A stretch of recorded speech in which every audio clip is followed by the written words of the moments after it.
It's Mr.Avogato. Good morning, everybody. Mr.Avogato here. Thank you for joining me for another Outriders video. So today we're doing the Technomancer build crit popper.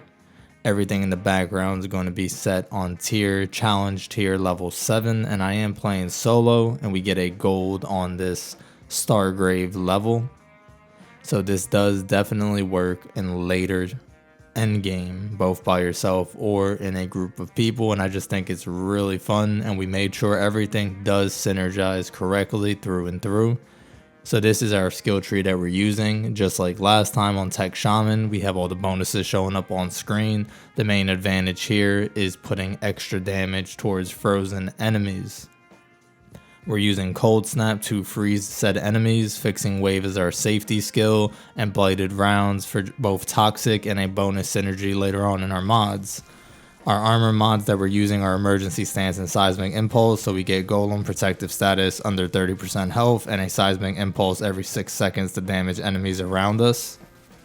We have Icicle Storm and Frostbite, so Cold Snap enemies will explode when you kill them, as well as while they're frozen they get 35% less armor, and this is from this Roba Borealis Monarch. We have Achilles Heel to increase crit damage and Freezing Boost to boost our damage against frozen enemies by 15%. Speaking of crit damage, any crit damage we do is going to inflict bleed on enemies, and killing enemies afflicted with bleed will replenish half of our magazine instantly.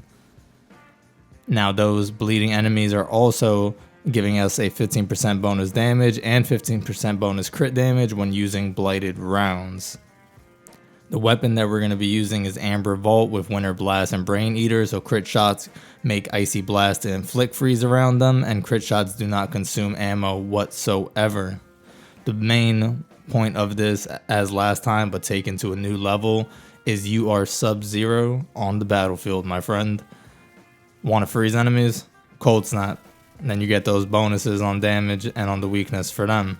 They also explode, so crowds of enemies become nothing when you destroy one that's frozen amongst all of them. It just becomes a minefield. You don't have your Cold Snap ready? Headshot the enemy. Both that enemy and anyone around them is going to freeze as well, and then you repeat that same process. If you're weak at any point, you can also heal yourself and your teammates with Fixing Wave, and then Blighted Rounds is just going to give you that super boost to destroy those elites and destroy those tankier enemies. By popping it, it will hurt all enemies around it as well, since that toxic will spread, and then since you're getting your shots back, you're just destroying them with more and more DPS bonuses. This worked just perfect for me. I had fun playing solo. I played a couple matches at higher tiers with other people, and I felt like I was not only the healer of the team, but I was also just keeping the whole battlefield in a stasis so everybody could just put in work. So if you end up using this build, sick. If not, that's cool too. I'll see you on the battlefield, and I'll be freezing enemies for you. I hope you did enjoy. I hope everyone's staying safe and having a great time. So once again, I'm Mr.Avogato. Stay safe, love each other, and I'll see you in the next one, Outrider.